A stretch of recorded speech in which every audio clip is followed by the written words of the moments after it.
बिस्मिल्लाहिर्रहमानिर्रहीम। अस्सलामु अलैकुम वरहमतुल्लाहि वबरकातुहू। जज़ल्लाहु अन्ना सय्यदना मुहम्मदन मा हुवा अहलुहू। मेरे नाज़रीन, उम्मीद है आप खैरियत से होंगे।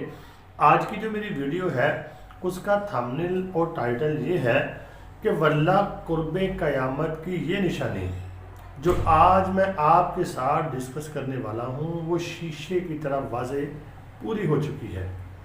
नाज़रीन, मैंने आपको पहले भी बताया कि हम ज़माना आखिरत में इस वक्त जी रहे हैं।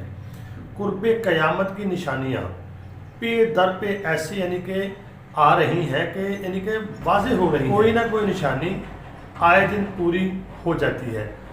अब जो आपके सामने मैं एक निशानी रखने वाला हूँ, ये हदीस पाक में भी दर्ज है कि ये होगा, तो हमने इसका मुआजना करना है कि अगर आप इसको पढ़ेंगे हदीस पाक को, नबी पाक सल्लल्लाहु अलैहि वसल्लम ने हमें 1442 साल पहले कमो पेश बता दिया था, तो ऐसा लग रहा है जैसे आपने बताया है और ये आज ही पूरी हो गई है।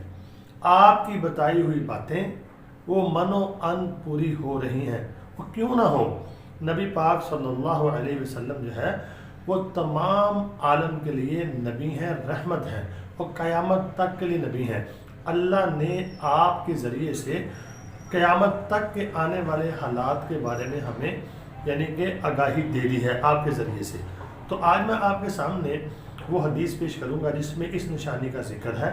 तो आपने इस हदीस को तवज्जो से सुनना है और अपने दिमाग को हाजिर रख के देखना क्या ये निशानी पूरी हो नहीं गई। तो जब आप हदीस पाक को पढ़ेंगे तो यकीन करें, आप भी यकीन करेंगे कि निशानी वाक़ईतन पूरी हो चुकी है। तो आइए फिर हदीस पाक को पढ़ते हैं। तो नाजरीन, ये आपके सामने हदीस पाक आ गई है। अल मुस्तदरिक किताब है, उसकी ये हदीस है। हज़रत अबू हुरैरा रज़ी अल्लाह ताला अन्हु से रवायत है, नबी करीम सल्लल्लाहु अलैहि वसल्लम ने फरमाया कि मेरी उम्मत पर अन करीब वो ज़माना आएगा कि इनमें कुर्रा यानी कुरान पाक पढ़ने वाले बहुत लोग होंगे और दीन की समझ रखने वाले कम होंगे और इल्म जो है वो उठा लिया जाएगा। मतलब थोड़ा सा मैं डिकोड करता हूँ, यहाँ पे इसका तशरीह करता हूँ कि कुर्रा का जो माना होता है वो कुरान पाक पढ़ने वाले। इसमें कुर्रा भी मुराद है, हुफ़ाज़ भी मुराद है और कुरान पाक को कसरत से पढ़ना यानी कुरान पाक पढ़ने वाले बहुत होंगे लेकिन उसकी समझ रखने वाले कम होंगे और अमल करने वाले भी कम होंगे और इल्म उठा लिया जाएगा और हरज की कसरत होगी। तो सहाबा ने पूछा, या रसूल अल्लाह सल्लल्लाहु अलैहि वसल्लम, हरज का क्या मतलब है? आपने फरमाया कत्ल और खूनरेज़ी। फिर आपने फरमाया ऐसा ज़माना भी आएगा कि लोग कुरान पाक पढ़ेंगे लेकिन कुरान पाक जो है उनके हलक के नीचे नहीं उतरेगा। इसका क्या मतलब है? इसका मतलब मेरे नाज़रीन ये है कि कुरान पाक के सिर्फ अल्फाज रह जाएंगे, अमल इसके ऊपर नहीं होगा। और फिर मुनाफिक और काफिर और मुशरिक जो है फिर मुसलमानों से बहस करेंगे और झगड़ा करेंगे इस बारे में, क्योंकि इल्म जो है वो कम हो जाएगा, सिर्फ अल्फाज बाकी रह जाएंगे। तो नाज़रीन, इल्म जो है कम हो जाएगा, इसके बारे में नबी पाक सल्लल्लाहु अलैहि वसल्लम फरमा रहे हैं। अगर ज़ाहिरन आप देखते हैं उलमा तो बहुत ज़्यादा हैं, बल्कि यानी कि दरस निज़ामी की जो डिग्रियाँ हैं, एक तो मदारस में होती हैं, एक वैसे कोर्स करा रहे हैं लोग कि ग्रामर पढ़ाकर और सिहाह सित्ता पढ़ाकर और तर्जमा करवा के यानी कि ज़ाहरी अल्फाज के उलमा भी पैदा किए जा रहे हैं। लेकिन हदीस पाक में ये है अल इल्म नूर। इल्म तो नाज़रीन एक नूर है, अल इल्म नूर, इल्म एक नूर है। ये ज़ाहरी अल्फाज का नाम इल्म नहीं है लेकिन इसकी ज़ाहरी शक्ल को हम ज़्यादा तरजीह दे रहे हैं आजकल। मतलब हदीस का ये है इल्म उठा लिया जाएगा, मतलब इल्म का जो नूर है उसको उठा लिया जाएगा। आपको ऐसे उलमा तो बहुत मिलेंगे जो यानी कि ग्रामर पढ़ के, सिहाह सित्ता पढ़ के, कुरान पाक का तर्जुमा पढ़ के आपको बहस करते हुए, मुकालमे करते हुए नज़र आएंगे। लेकिन जो इल्म का असल मकसद था, अल्लाह के नबी की हदीस है, मैं युरिदिल्लाहु बिही खैरन युफ़क़्क़िहु फ़िद्दीन। हदीस का मतलब है जिसके साथ अल्लाह रब्बुल आलमीन भलाई का इरादा चाहते हैं तो अल्लाह रब्बुल आलमीन फ़क़्क़ह युफ़क़्क़िहु फ़िद्दीन, उसको दीन की गहरी समझ अता करते हैं, यानी दीन के अल्फाज का भी इल्म अता करते हैं और उसका जो नूर है, क्योंकि इसका जो ताल्लुक़ है वह नबी पाक सल्लल्लाहु अलैहि वसल्लम से है।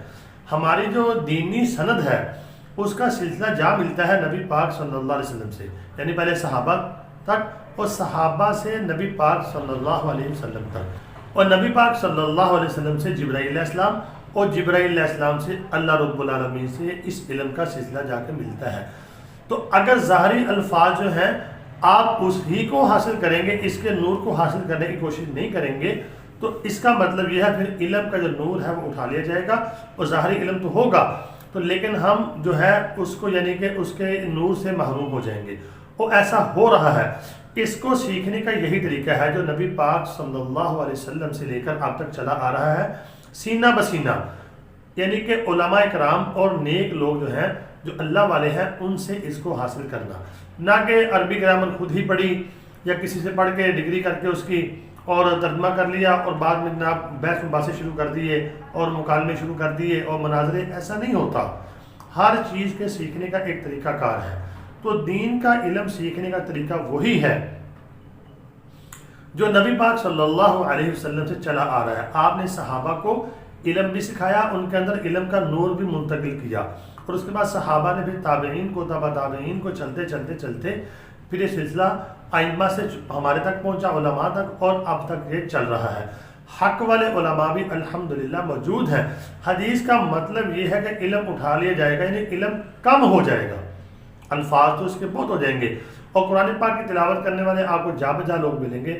ہر بندہ یہ کہ قرآن پاک کی تلاوت کرو، اس میں کوئی مسئلہ نہیں ہے، قرآن پاک کی تلاوت بھی باعث اجر ہے، لیکن قرآن پاک کو سمجھنا، اس کے اوپر عمل کرنا، علماء کرام بیان کرتے ہیں، ہم بیان سنتے ہیں، کتنا اس کے اوپر عمل کرتے ہیں؟ دیکھیں عمل میں بہت کمی ہے، اس کا نور جو ہے وہ ختم ہوتا جا رہا ہے، اور یہ قرب قیامت کی سب سے بڑی نشانی ہے۔ اگر آپ حالات کے تناظر میں دیکھتے ہیں تو علماء کی جو صحیح علماء ہیں، جو یعنی کہ علم کو یعنی کہ علم کی گہرائی کا علم رکھتے ہیں، نور والا علم رکھتے ہیں، وہ کم ہوتے جا رہے ہیں۔